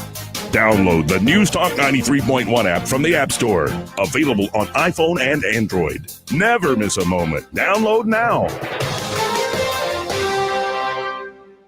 Welcome to Eclectic Coins, Montgomery's largest coin dealer, specializing in buying and selling investment-grade gold and silver coins. And they have a large selection of rare coins and coins from around the world. Visit them at 543 Northeastern Boulevard or on the web at eclecticcoins.com. Eclectic Coins, where collectors who know go. Since 1966, Alabama Sheriff's Youth Ranches has been more than just a place to stay. It's been a place to belong. For children facing hardships through no fault of their own, our ranches provide more than shelter. We offer a warm home, a loving family, and a future filled with hope. With open arms, we welcome these young hearts, giving them the love, structure, and guidance they need to heal, grow, and thrive in a warm Christian environment. Together, we can give Alabama's children the chance they deserve, a chance to dream, to succeed, and to feel truly cherished. Every donation stays within Alabama, directly impacting the lives of the children who need it most. Join us in making a difference. Visit AlabamaSheriffsYouthRanches.org. Follow us on Facebook and Instagram, and download our app from your app store. We'd be honored to have you as a part of our mission to lift up Alabama's youth. And remember this, it's easier to build boys and girls than to repair men and women. Are you tired of the mainstream media's biased reporting? Do you want to stay informed on the news that really matters to you? Look no further than 1819 News. At 1819 News, we bring you the latest in Alabama news, politics, sports, culture, and more. We've assembled a team of journalists with Alabama values dedicated to the truth and the truth alone. Visit us at 1819news.com today. That's 1819news.com. Subscribe to our newsletter. Honest News, Alabama Values. The Tierce family has been your local Roto-Rooter service since 1964. Drain cleaning, plumbing repair, and those troublesome septic tanks, no problem. Technology has changed a bit in the last 54 years. Video inspections of lines to locate problems is available, as well as scheduling your appointment online. River Region residents have trusted Roto-Rooter for over half a century. You can too. Call today at 272-7130 or visit online at rotorooteralabama.com. Call Roto-Rooter, that's the name. And away go troubles down the drain. Roto-Rooter. This hour of news and views is brought to you by our good friends at Alabama Home Mortgage. Alabama Home Mortgage, 567-4223. Visit them on the web at myalabamahomemortgage.com. NMLS number 1586368, an equal housing lender. Hi, I'm Jennifer Pestruccelli, General Sales Manager and co-owner of Blue Water Broadcasting. For over 21 years, Blue Water Broadcasting has been a proud part of the River Region. We're not just a company, we're your neighbors. Our owners, air staff, account executives, and support team all live right here. We believe in this community, and we stand by our slogan, Blue Water Broadcasting, local folks helping local business. This hour of news and views is brought to you by our good friends at Alabama Home Mortgage. Alabama Home Mortgage, 567-4223. Visit them on the web at myalabamahomemortgage.com. NMLS number 1586368, an equal housing lender. Weather, a service of H&H Carpets, where right now, get a load of this, listen close, you got a house full of carpet for $19.95 installed. Unbelievable. They're located at 6450 Atlanta Highway, just across from Walmart. Rich Thomas weather. Well, hi, everybody. Here we go again. Heat advisory continues in effect today with the high temperature 98 to 100, but the heat index above 107 perhaps. We'll say 105 to 110. So lucky towns may get a cooling shower later on. They will be scattered about today and tonight and tomorrow again, and really for the rest of the week. Mostly in the afternoon and evening hours, and as you know, not every town gets wet. We'll be in the mid-90s on Wednesday, Thursday, Friday, but maybe some weekend relief. Fingers crossed. From the Blue Water Weather Center, this is Rich Thomas. News and talk without the static. The River Region's most trusted voice. News Talk 93.1 FM WACV.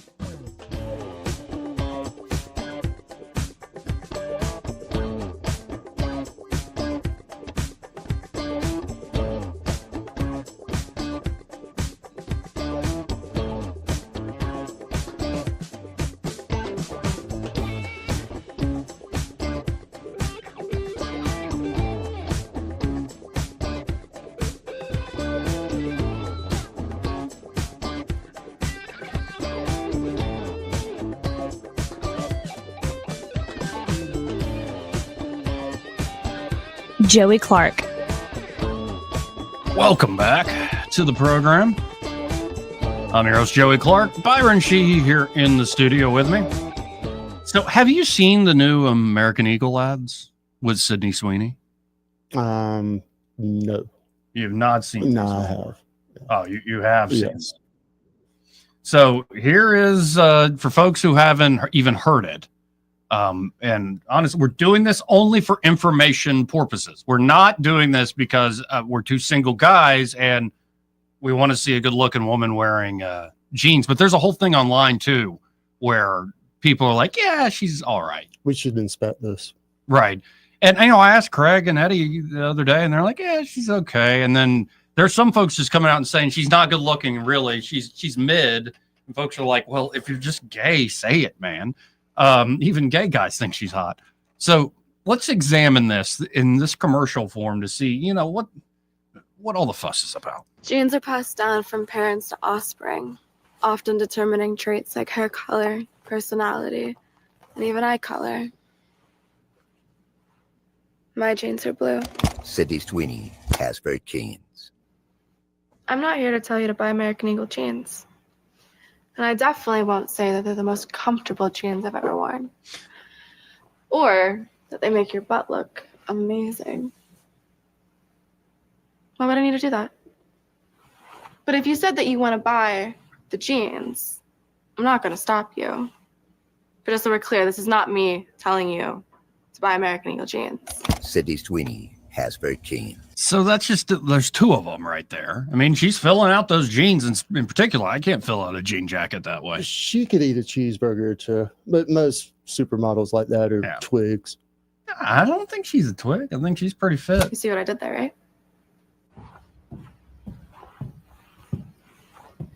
Hi, I'm Sydney Sweeney, and I'm from Spokane, Washington. I can work as a local hire as well, though, and I'm available for the American Eagle jeans campaign shoot.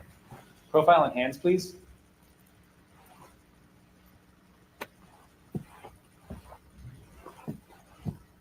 I'm just enjoying watching this. We'll be in touch. Sydney Sweeney has very keen. Next. So, like, you see this, and it's kind of a classic play. It's like something Mad Men would have made. Mm-hmm. Like, yeah, it plays into, it's a very good-looking woman wearing jeans that honestly aren't, like, they're actually kind of loose. Are they made in America? I mean, are American Eagle jeans made in Let's America? hope. I bet they're not. Probably not. But, yeah, it's actually not even that scandalous. She's just got a body on her, and so even through what are not necessarily form-fitting, it's not like they're skin-tight or painted on, it's just kind of a classic commercial of, like, got my attention, but it's not for, like, dudes. Like, I'm not going to go buy American Eagle jeans because of this. This is pointed at women. Say, if you want to be hot, if you want to be stylish, and actually, I think that's an interesting style they're bringing back, where it frames your derriere nicely. But, I mean, this was my takeaway when I first saw it. The one I saw that wasn't included in that compilation was her at the back end of a Ford Mustang from 60-something Mustang. That's the one I saw. And she shuts the trunk, and then it's like a tight shot on her butt as she's walking, and then she gets in the car, drives away. Sydney Sweeney has great jeans. I'm like, all right, sex still sells. Honesty in advertising. Yeah. And then, of course, an angle came up that I didn't think of. Someone has an agenda. Well, somebody was like, this is just, I mean, especially that first one we watched where like genes are passed on from parents to children and whatnot. That has a lot of people up in arms. She says, mine are blue. Here is not just some rando on TikTok. Good Morning America. Leftist. ABC, Good Morning America. Let's see what they have to say about the Sydney Sweeney jeans thing. Time to check the pulse. We begin with the backlash over a new ad campaign featuring actress Sydney Sweeney. Yeah, the ads are for American Eagle, and the tagline is, Sydney Sweeney has great genes. Now, in one ad, the blonde-haired, blue-eyed actress talks about genes as in DNA being passed down from her parents. The play on words is being compared to Nazi propaganda with racial undertones. What? What? The racial undertones being blue eyes? I mean, if they're going to reach, I at least have to ask. Well, this beats having some big, fat black lesbian in your Calvin Klein ads, I suppose. But, of course, like, how is that Nazi propaganda? Everybody's got an agenda, man. Wait, let me guess. They're going to bring up some ugly woman. They're cobwebs, I'm just saying. Some ugly woman that's going to explain to us in her liberal arts degree way how this is Nazi propaganda. I think that's what they're going to do here. So let's listen into the rest of this. At least hear out the argument. The pun, good genes, activates troubling historical associations for this country. The American eugenics movement in its prime between like 1900 and 1940 weaponized the idea of good genes just to justify white supremacism. Despite that backlash, American Eagle stock has been soaring. Everybody's got an agenda, man. Like that, keep making that argument. That's the dumbest crap I've ever heard. I mean, it's good for American Eagle and Sweeney. Yeah, everybody's talking about it. I mean, it's sad that this actually passes for news on national network. Yeah, I mean that's what you get for watching Good Morning America. It's like your brain falling out of your ears as you listen to this dreck. I mean, have you seen any hashtag campaign associated with this on social media? Yeah, I've seen several people complaining about this. Real people that you know, or like not people I know. I mean, just even people seeking attention online. Publicly, like public official, like I don't know if it's gotten to the level of public official. I wonder how much of this stuff is actually bot driven. Well, that's a good point. But no, this is MSNBC came out with one saying this is all about recentering whiteness, I believe. Here, I believe I have it. Anna Paulina Luna, who's quite good looking herself, she shared this saying, the media will make everything about race in an effort to divide us. I don't care if she's white or not. This woman is beautiful, young, and healthy. There's no need to hate on her because of her race. The headline at MSNBC is Sydney Sweeney's ad shows an unbridled cultural shift towards whiteness. What do you mean shift? I thought it was always that way. Just because you want the narrative to be true doesn't mean it is. Well, and this is on the heels of that New York City mass shooting yesterday, where Aaron Burnett's on CNN going, he's possibly white. Like, why does that even, if you don't know the race, like, why are you even speculating? Right. Turns out he wasn't. Black guy. We know he was a man. Why do you got to say he, lady? Well, and it probably doesn't fit any political narrative. Maybe he was crazy and had mental issues, and apparently that's what the back profile on this guy is. That he had a long history of kind of episodes, not like this, not as violent. But yeah, it's so in your face. It's so over the top. And it plays into the worst instincts of the brittle spirits of the world. Mm-hmm. Like, if you're going to have a meltdown and start giving us a lecture on eugenics, thank you, progressives, by the way. Still call yourselves progressives, but we've stopped it with the whole eugenics thing. You still kind of have that mindset, honestly. But give a whole lesson on eugenics and Nazis and genes and all this stuff, and you're like, really?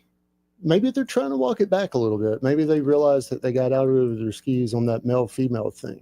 So let's go back to something more tried and true. But speaking of brittle spirits, here's some lady talking about how the good whites got to stand against this. Yeah, that got me too.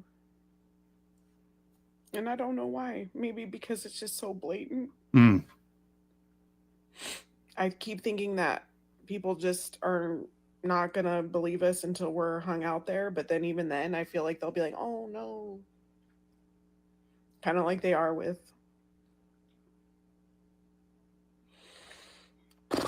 I see the same perpetual self-imposed victimhood. You know, I did a post about saying, hey, like, these are the action steps that we really need to see from the good whites. Where I said, I need protection. Put my cash out. And she goes, well, would you just rather white women just not follow you at all anymore? Because and I'm like, yeah, definitely unfollow me. Okay, I will. Like all that because of an American Eagle ad? Was some bombshell who's also a hit pop star, like billions of streams for her music, which she doesn't. Right. She sings it. She can sing. But like, she's one of these pop stars. It's very much a construct. It's a whole team behind the stuff they do. It sounds like a team. But that's got you all triggered about this stuff? I think it's silly. The derangement syndrome kind of bleeds over into other areas. I mean, I've seen some personal situations where the disconnect especially for a lot of females, those on the left are having a hard time dealing with the reality right now. Yeah. Well, also, I think a lot of this is like, think of this, I read earlier the MSNBC headline, but look at the subheading. I'll read the whole thing. Sydney Sweeney's ad shows an unbridled cultural shift towards whiteness. Subtitle, advertisements are always mirrors of society, and sometimes what they reflect is ugly and startling. They have to say her ad. They can't say American Eagle's ad because they can't put an image to American Eagle, the people who actually made the ad that they're ticked off about. Yeah. So they're having to refocus their narrative on this woman's image. She didn't say anything really, get into that other than the blue part. Now they're inferring the blue eyes instead of just blue jeans. No, but to me, it's this. Advertisements are always mirrors of society. Get over yourselves. You remember when Elon buys Twitter and they're like, we're going to boycott you. And all the advertisers, all of a sudden, all the bigwigs, all of a sudden stop paying for Twitter. Mm-hmm. Oh, so it's almost not like you're trying to market a brand or sell a product. you see it's like your job as the top flight marketing departments and advert creators in the world. We have to reflect what's proper in society. What they actually mean is not reflect. What we need to do is impose on all these little benighted people that are so racist. I mean, and if we don't constantly show them diversity, they'll just revert back to eugenicism that the progressives that we hail from created. We're always one hop, skip, and jump away from Hitler. No, it's like, how about an ad is just an ad and it gets people's attention? And it's not some big reflection of what society is or may be or hopes to be. Maybe it's just an ad. And maybe if you just had fun, compelling ads or sexy, compelling ads, you'll sell stuff. But they're not going to be able to raise up and pitch a fit if they don't comment on all this kind of made up stuff that they're grasping at. You know, they have their narrative. We talked about what are the Democrats going to do next election cycle. They're going to have to start reclaiming places that they missed to get some of those independents. And if they can shift the narrative away from some of the things that they've been messing up on back to this, that's their only hope. Yeah, but I think it's going to completely backfire. I don't think it's much hope at all. Don't get in their way.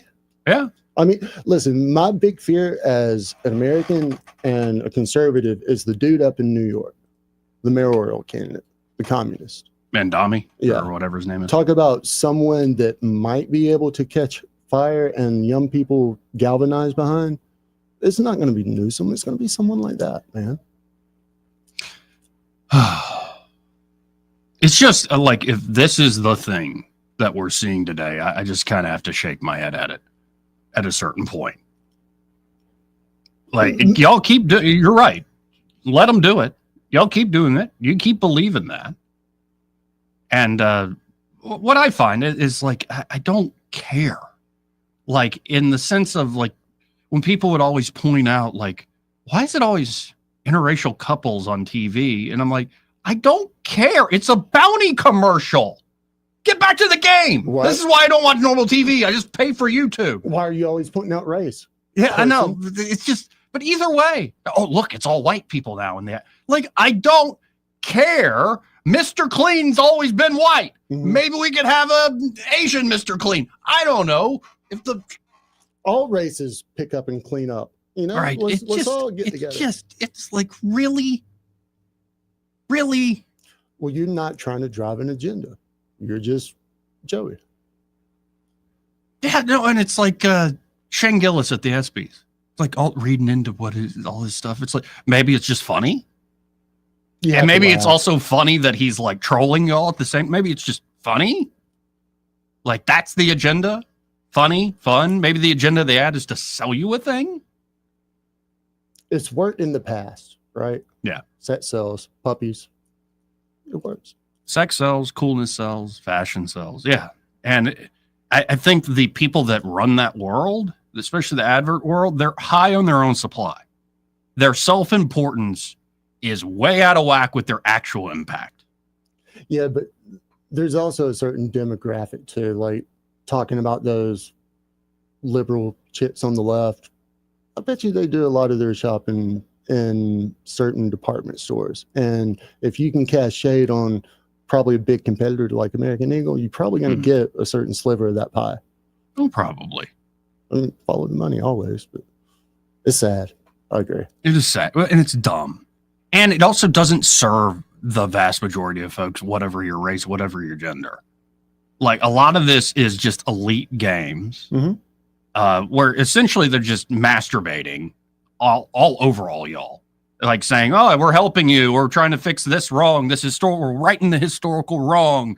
Everybody get in the boat. We got a lot of work to do. And the whole time you're just getting off on dividing people. It's gross. It's disgusting. And again, I don't have to think that much about this stuff.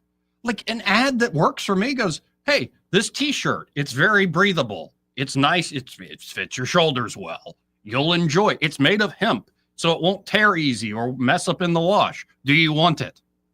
I'm like, yeah, I'll take it. I'm not thinking about like the environmental impact or the racial impact or the gender impact on me buying a black hemp t-shirt. It's hot. I like wearing black, and it's hot outside. It breathes. I like the shirt. We're simple people. How about this?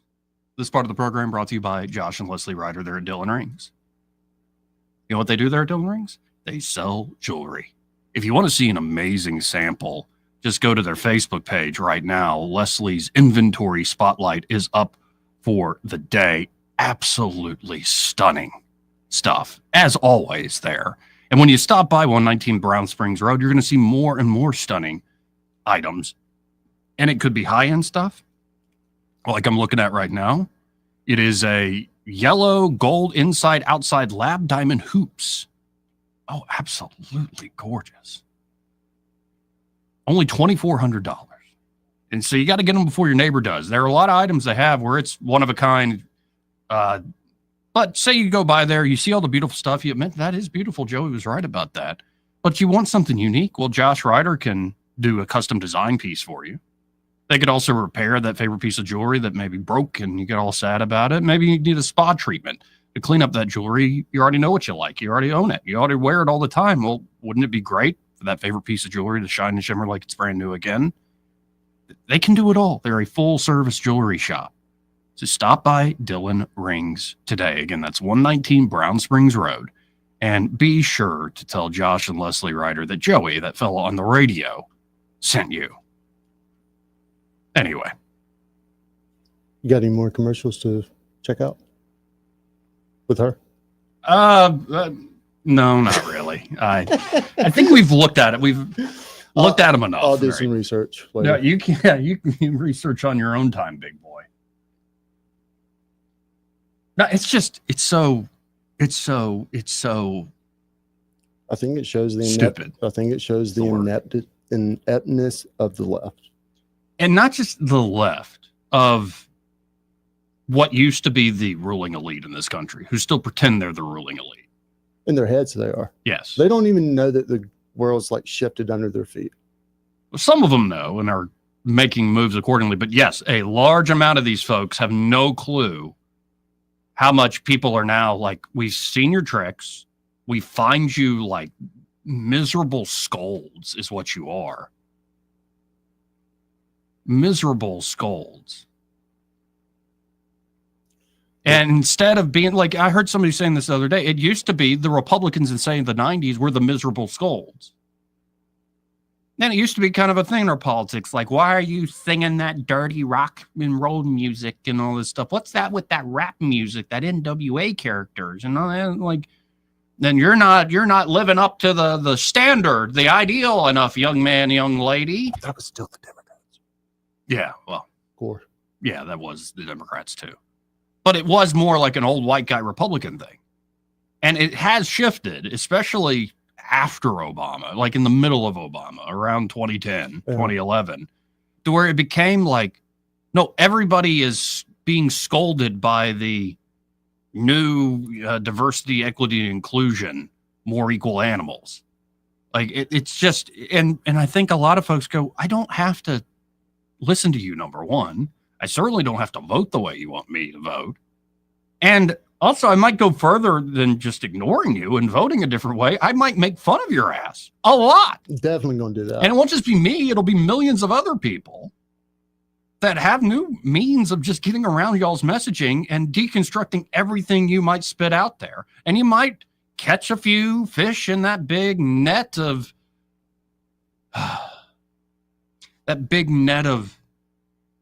deceit. Not just deceit. I'm thinking like looking down your nose, that condescension that you don't know. You haven't read about this. You haven't looked at it. That's elitism. Yeah, the elitism. And I think a lot of folks are like, no. And it's going back to like, is everything in popular culture something I like? No. But it's just like obvious things. Like, that's why the Shane Gillis joke about the WNBA, four-time All-Star, WNBA All-Star, Brittany so-and-so is here, and everybody claps, cheers, and goes, actually, that's my buddy's wife. I know y'all didn't know WNBA players. Yeah, it's calling out the pretense. And a lot of the pretense It's not exclusively in that, say, elite club or the progressive clubs or whatever, but a lot of it is coming from there. And whether it's Hollywood, I think some of the Hollywood folks are getting wise to it. They're like, let's make cool, fun action movies that aren't just superhero movies. Like, but let's do that. And you can do your whole we're fighting the fascist thing and it'll show up on Netflix or something. I think part of it from a psychological standpoint is like want versus need from the standpoint of those people felt self-important, like, oh, the world needs us. And now they're having to come to grips with they don't even want us. They didn't need us. They don't even want us. And I think they're having a hard time dealing with it. Yeah. And they try to go to their own space and like nobody cares. Like, jump back in. We can have our disagreements. We can have our little arguments, but I would actually say it needs to be over stuff that's more substantive, because this whole cultural Marxist crap, like dividing people into the whole intersectionality idea, it just needs to die. I mean, because if you actually drill down in good faith to the bottom of intersectionality, you know what you end back up with? Individualism. That there's a lot of diversity within just any individual. It has nothing to do with immutable characteristics or even much to do with the faith they're raised in or the way they vote. There's always something unique, maybe something only that person and their closest friends or their spouse or whatever knows about each other. That's where the true, like, unique aspect that should be respected of a person is. It's the individual. Instead, it's like, nope, you have to fit into these boxes that we're then going to smash against one another. It's just, I don't buy it. And again, it's another way of trying to push socialism. The proletariat, the working class will rise up. It didn't work in America. Why? Because people got stuff, even the working class. Quality of life, though not perfect, pretty good. So they now went to the other, say, divides. And it's just an excuse for, again, the elite to say, we're going to make things more equal for black folks in comparison to white folks. I don't know why that's always a function, but that's what they say. But does it actually work out that way? No, it's just for the elite to have power. We're going to make things more equitable for women as compared to, men. Does it actually work out that way? Or is it just, again, another elite play to control you? And you can go down the list and you can see the ones they tried as trial balloons that just like it went over like a Led Zeppelin, like the Latinx thing or the Asian hate month or whatever stuff. Like, it's like, what are you talking about? When the rhetoric, it's so crazy. When the rhetoric fails, it is almost too funny, though. I mean, like, that's when I actually get back or can kick back and kind of laugh, privately, is when they try one of these tactics and it just completely backfires on them and they misread the room, i.e.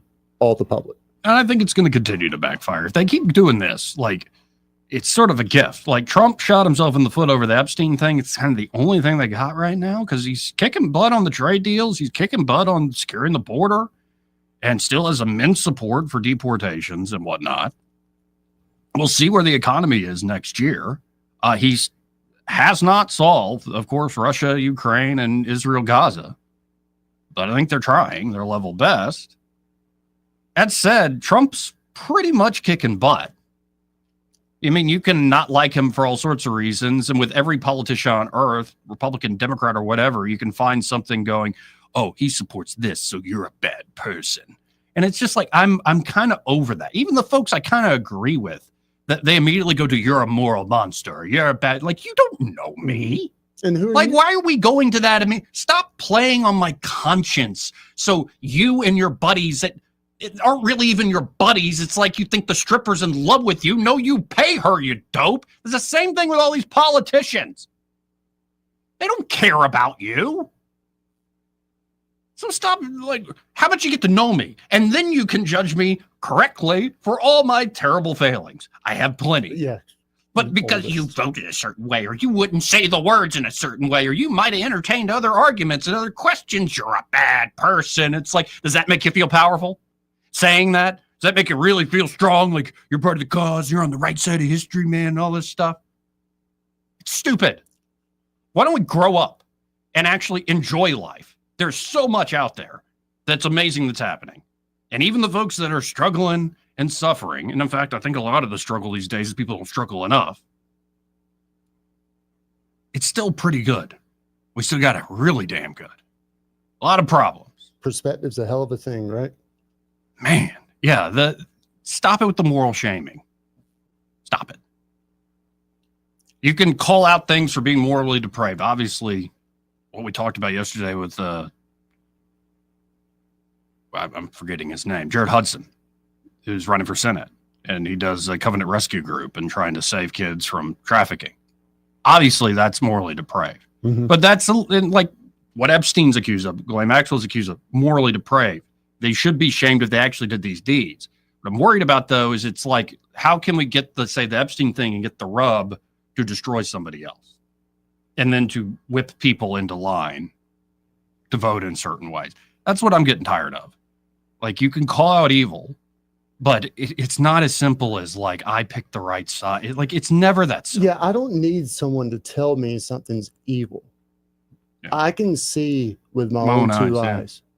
I mean, and as far as it being, subjective or whatever, to me, that's black and white. Either it is or it isn't. I mean, you know it when you see it. It's almost that old Supreme Court definition of pornography. Mm-hmm. What's the difference between art and pornography? You'll know it when you see it.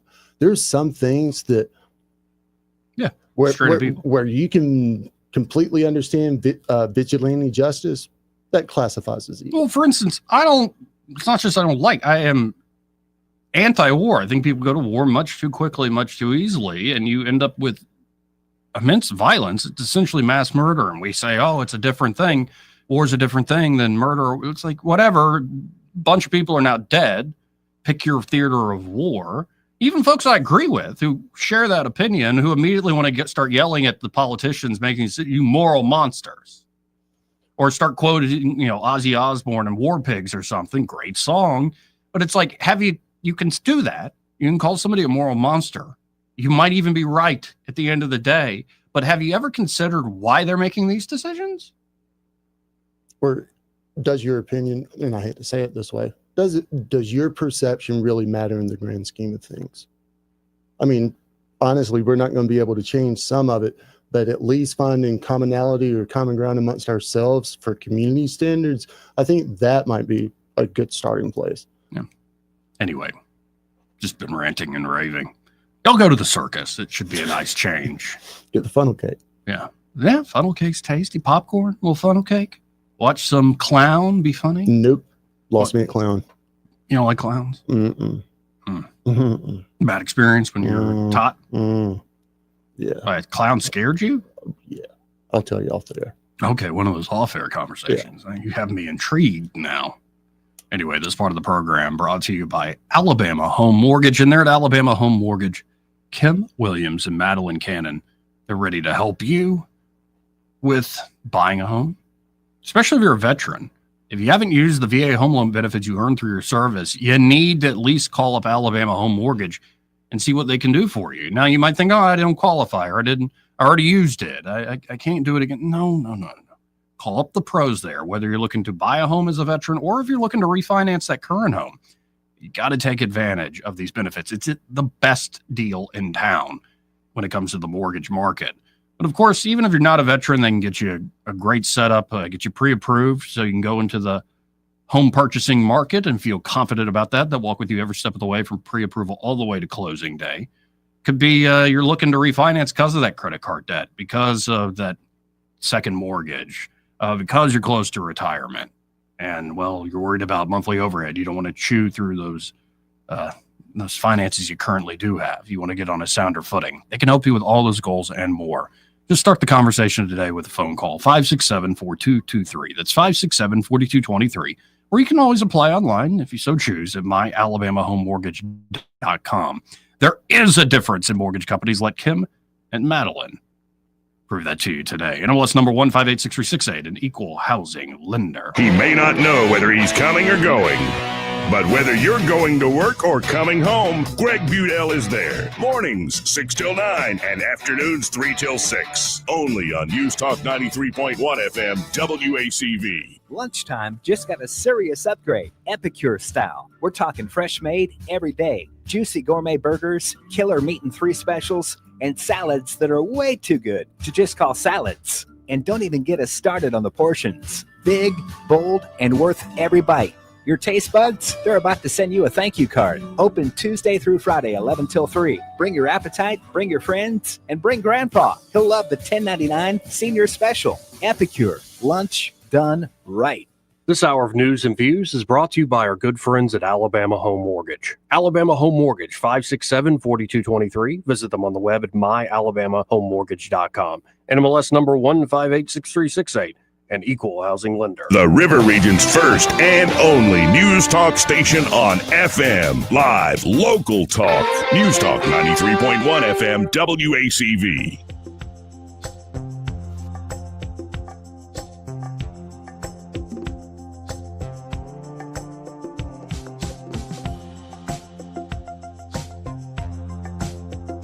Joey Clark. Welcome back.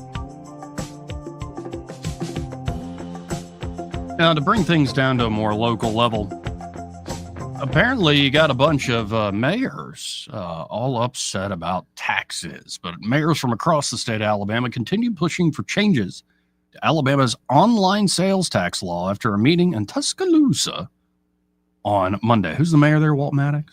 Yeah, that guy. But the Alabama Big Ten mayors called the current online sales tax law, quote unquote, flawed. The law is flawed. They came out with this statement.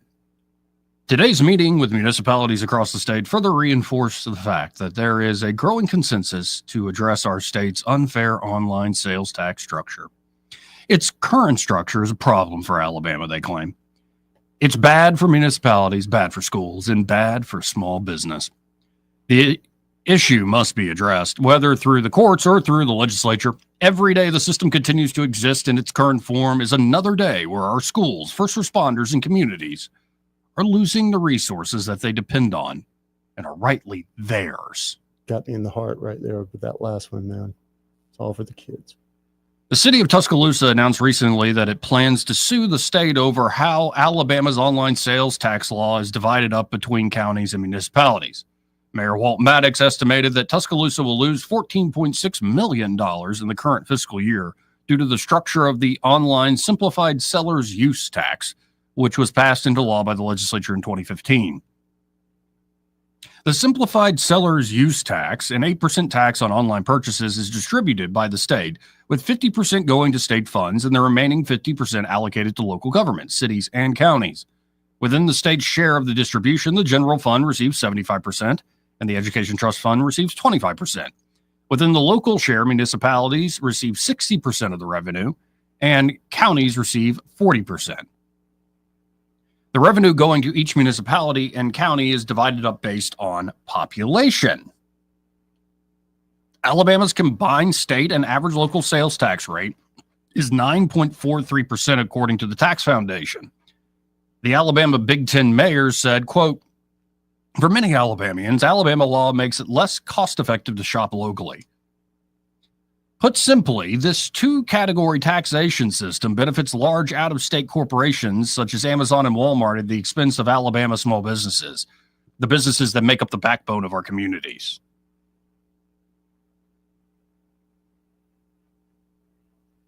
The group includes, I don't buy it for 1 second, but the group includes Auburn's Mayor Ron Anders, Birmingham Mayor Randall Woodfin, Decatur Mayor Tab Bowling. What's up, Mr. Bowling? Like that name, Tab. Dothan Mayor Mark Saliba, Hoover Mayor Frank Brocato. What's up, bro? Huntsville Mayor Tommy Battle, Madison Mayor Paul Finley, Mobile Mayor Sandy Stimson, who won't be mayor much longer because he's getting out of town. Or I don't know if he's getting out of town, he's getting out of office. Montgomery Mayor Stephen Reed, and of course, Walt Maddox there of Tuscaloosa. Sonny Brassfield, Executive Director of the Association of County Commissions of Alabama, told 1819 News on Monday, quote, "We believe the claims of lost revenue are greatly exaggerated." You think? You know, I don't always agree with Kay Ivey, but that first campaign she had to run, where they call him Walt Maddox is a lying liberal. She was right about that, sugar. Oh, yeah. But this guy, Sonny Brassfield of the Association of County Commissions, says, "We believe the claims of lost revenue are greatly exaggerated. For example, The critics claim internet sales are 16% of total sales taxes collections. And that number is correct on a national basis. But if you bother to look at the revenue received from the simplified seller's use tax or whatever, you'll see that in Alabama, internet sales are only 10.15% of sales tax collections. This small mistake means the estimated losses published by the detractors are more than 60% inflated. And that's just one problem with their efforts. The information shared in Tuscaloosa today outlines losses from sales shifting to online retailers. But the information fails to inform the listeners that cities receive funding from all online sales statewide, not just from those sales that occur within their municipal limits. This detail also inaccurately inflates the information being distributed by critics. Alabama's program is recognized nationally as the most efficient and constitutionally sound program for collecting use tax from those customers who order from out-of-state companies. The program is clearly within the guidelines imposed by the United States Supreme Court. No one can question that fact. He goes on to add, counties will actively and strongly oppose any proposals that put the constitutionality of the program in question or that attempt to change the population formula used to allocate the county share of the revenue. The revenue from this tax is too important for the state of Alabama and for county government to allow these exaggerated claims to put the program in jeopardy. I can remember back in 2015 saying this is just a bad idea in general. I like, you're going to tax me when I buy stuff on Amazon now? Great. Thanks. There's no getting around it, I guess. Y'all are so important and everything you got to do for the people in the community that you just get to take stuff from me. Like, this has been a problem for a while, man. It's only going to get worse. I mean, as people become pinched a little bit harder and these governments get bloated at different levels and they start, having these turf battles, who do you think Mr. County Commissioner is going to listen to when out-of-state, tech company Amazon says, we'll do this, or you can go down to the local Ace Hardware and see what Ralph, the, owner down there wants to give you? Which way we going to go? And if you really want more of those storefronts, and maybe they already do this, but you want really those shops right there locally, how about you give them a special advantage of zero taxes on you?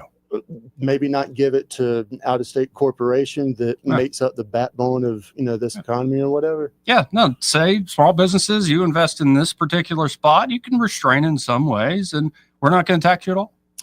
If you're local, you got a local nexus, you're selling to local folks, we want that commerce, and the spinoff effects will just be better in general. Yeah. And, small business will be defined as a certain amount of employees and all this other stuff. I don't think that's their objective. They're not going to do that? I don't think that's their objective. Remember when I wrote about this last year where they wanted to change it, I got an email from folks wanting, Walt Maddox wanted to come on and argue. And I'm like, no, that line liberal, no. Broadcasting from the Riverside Chevrolet Master Control Center, this is WACV Cusana, News Talk 93.1 FM. When it's Chevy, it's Riverside. With SRN News, I'm John Scott. The Conference Board reporting its Consumer Confidence Index rose 2 points to 97.2 in July, up from 95.2 the previous month. A measure of Americans' short-term expectations for their income, business conditions, and the job market rose 4.5 points to 74.4. A gunman who killed 4 people at the Manhattan office building was trying to target the headquarters of the National Football League, but took a wrong elevator. That's according to New York City Mayor Eric Adams. The Las Vegas man reportedly had mental health issues. 2 kids have died, 2 others in critical condition after a barge reportedly struck their sailing boat near Miami. The victims were with the Miami Youth Sailing Foundation. The Coast Guard is investigating that crash. This is SRN News. A couple years ago, I was in the bathroom at the airport when I dropped my smartphone in the toilet. Not smart. I was multitasking when I should have been focused on the job at hand. Embarrassing, but I'm not alone. According to Google, 7 million other multitaskers accidentally dropped their phones into the bowl last year. A gentle reminder that right now you can get yourself a brand new Samsung Galaxy A36 absolutely free with a $35 plan from Pure Talk. The A36 comes with scratch-resistant Gorilla Glass